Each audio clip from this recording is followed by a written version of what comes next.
Justin Jones, he's talking about it.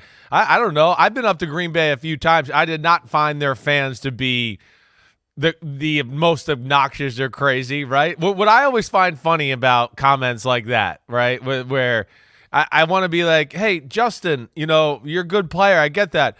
But what do you think your Bear fans are saying to the opposing team on the other sideline at your home games? Because they're not exactly the nicest crowd ever. In fact, the same Bears crowd that made me cry when I was 7 years old. Yeah, they're real nice guys too.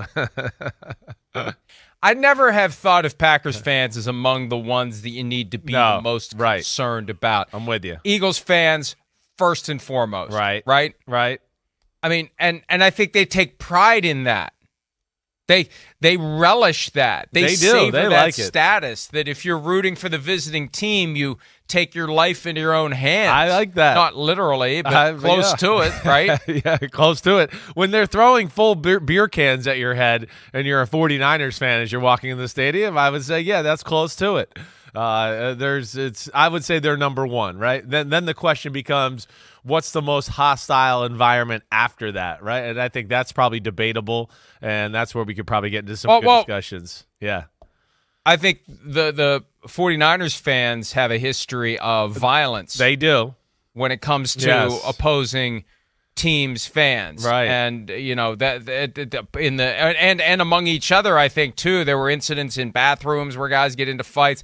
They got to the point where the Raiders and the 49ers couldn't play in the preseason anymore because it was constant fighting, and that's Raiders fans part of that as well. But yeah, that's kind of a low-key hostile environment because it's supposed to be chill and laid back on the West Coast, but there's nothing laid back about 49ers fans when they get riled up. No, definitely not. Of course, when the Raiders were in Oakland, you're right. That was probably the spot that you would compare. That was the AFC version of Philadelphia, right? But I don't know. I don't know what the current, status is of the Las Vegas Raiders, parking lot and what that crowd is. I'm sure it's still a lot of the same attitude. It's as intimidating as the old Coliseum used to be when the bus would ride in there and, there'd be loud music playing and people dressed in weird, crazy clothes and cooking food, and you could tell they were already drunk and they were giving you the middle finger and telling you F you as you're not even off the bus yet.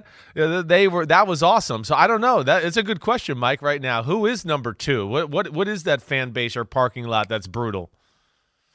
And I have forgotten that Randy Moss, when he fake mooned the Packers crowd during the playoff game in January of 2005, he explained that they mooned the Vikings bus on the way in.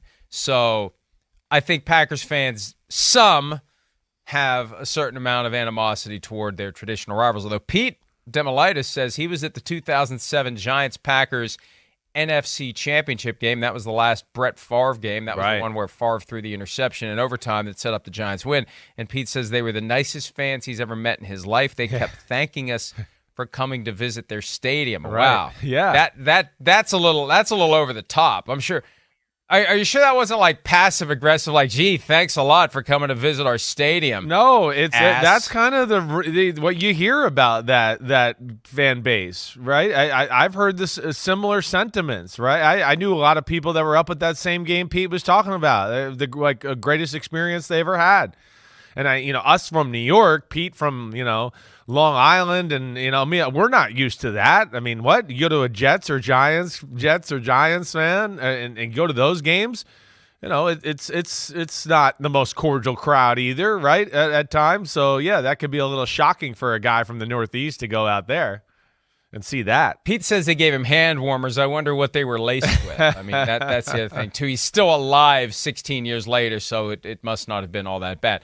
All right, so what was the worst fan base you ever encountered in your playing day? Yeah, I think, I mean, that to me, the Eagles and the Raiders were the ones that jumped out to where, like, when you went in the parking lot, it just felt different. The bus going through the parking lot, it felt like the cops had to do a little more work to push people out of the way because they were like, F you, cop. We know you're just escorting the other team in here right now.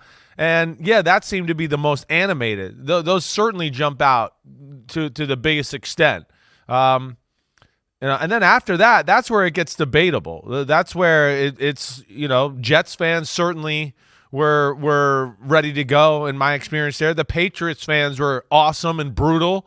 I never saw them throw stuff, but you talk about the wittiest, smartest, just throwing zingers at you all game. And New England might have take the cake in that department, Mike.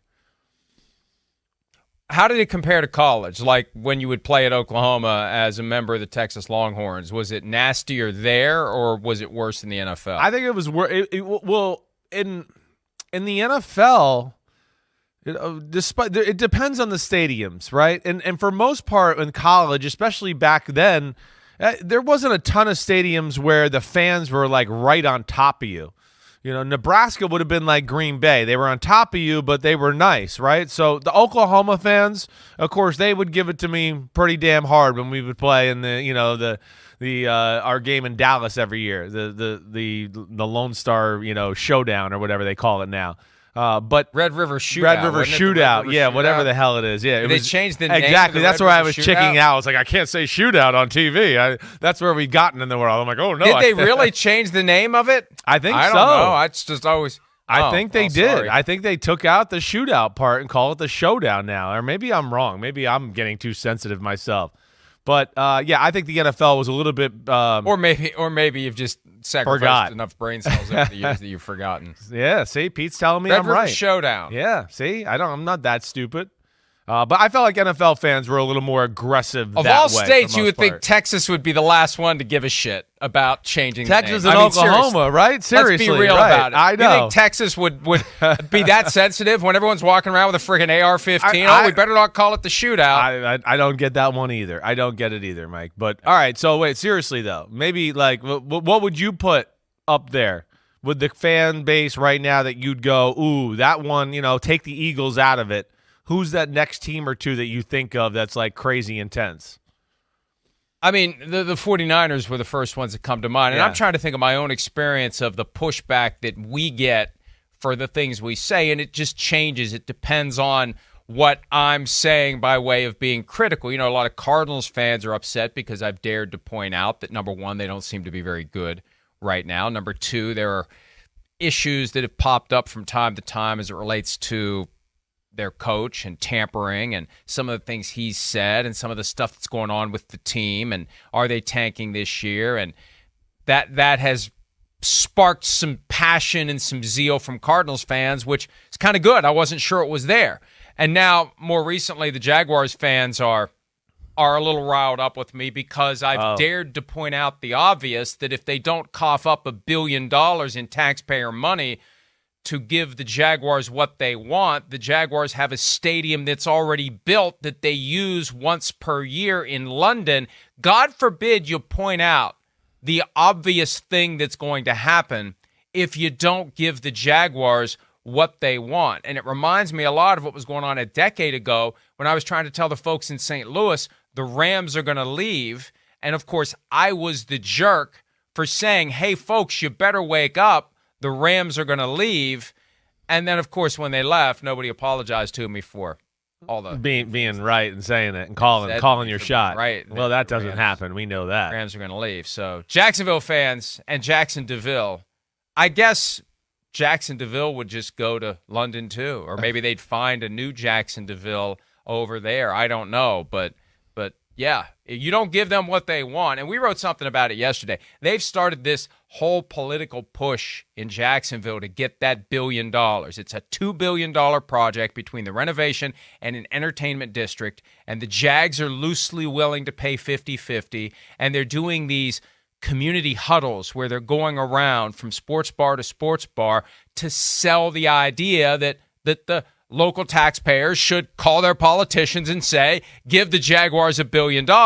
And Shad Khan was there, and this really got buried deep in the story. I mean, it was the headline for us. Shad Khan was there, and he took some questions, and a reporter said, hey, is there any wiggle room in that 50-50 that you're talking about? And Khan shut him down. Are you negotiating on behalf of the city? We're not answering that question. I mean, come on, man. But it just shows you how they are going to do their damnedest to move heaven and earth to get that $1 billion to try to build that renovated stadium in Jacksonville. And I'm telling you, folks, if you don't cough up the $1 billion, they're going to London. I'd be scared of that. I would be. Yeah, I'm with you. In Jacksonville, again, like we talked about, the Jaguars got some positive things going here. Hopefully that city can keep them and capitalize on what they got going with Doug Peterson and a franchise quarterback and all of that, and continue to grow that city around it. That's what I'm hoping for. But, yeah, I think your point's real, Mike. I do. So you got a great feel for, like, the social media internet, fan feel and the how emails I get, the emails. Right. Yeah. Yes. Oh, the emails. I was thinking, I was thinking more of the stadium stuff and all of that, where I feel like I could narrow it down to that next group, right? I think if we got into the craziest / passionate fans other than the Eagles, I would go Browns, Buffalo Bills, New England Patriots. I think Pittsburgh Steelers I'd throw in there, right? Those are 4 that really pop to me. And then I don't know if you guys think there's anybody else I'm missing right now that, again, I know they're all passionate, but I'm talking about passionate with a little slash of craziness in there too. If you think I'm missing anybody else, please tell me. Hey, I had that experience in September of 1989 at the Steelers-Vikings game. First time I ever saw the Vikings play. The Steelers were 0-2. By all appearances, they were going to be awful. The Vikings Super Bowl contender. I went to that game in full Vikings regalia, traded up for front row seats, which at Three River Stadium meant you couldn't see anything because you're literally right behind the bench. But when that game went sideways, that was the longest 3 hours of my life to that point. I wanted to dig a hole where I was sitting and emerge like Bugs Bunny on the banks of the Ohio, the Allegheny, or the Monongahela River. I wanted out of there because it's not like I could everything I had on was Vikings. It's not like I could take off the hat. That's good. Tuck it away. Yeah. I had the shirt. I had the jacket. Right. I had the hat. Oh, I was ready to go. Ooh, I mean, yes. It was horrible. That's just like it's easy pickings for the home team crowd right there. There's nothing better when, there's some jerk a few rows up who was opening his mouth early on in the game wearing the opposing colors. I didn't open my mouth. Okay, all right. I did. You probably opened your mouth. You're opening your mouth with how purple your outfit was. That was the problem. There's nothing better, though. I do love that. Then ragging on, somebody a little bit as the game goes on. I do that at baseball every now and then. That's where I can become a real fan.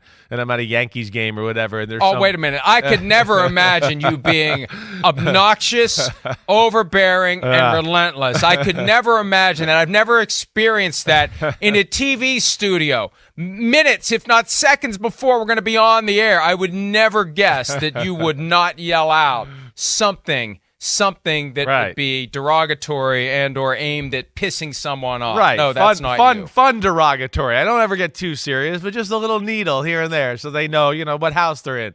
I enjoy that. That's the part of sports that I do love, and it's great. We got a lot of passionate sports fans in our country, that's for sure. Hi, it's Mike Florio. Thanks for watching PFT on YouTube. Hit subscribe for the latest news and analysis from Pro Football Talk.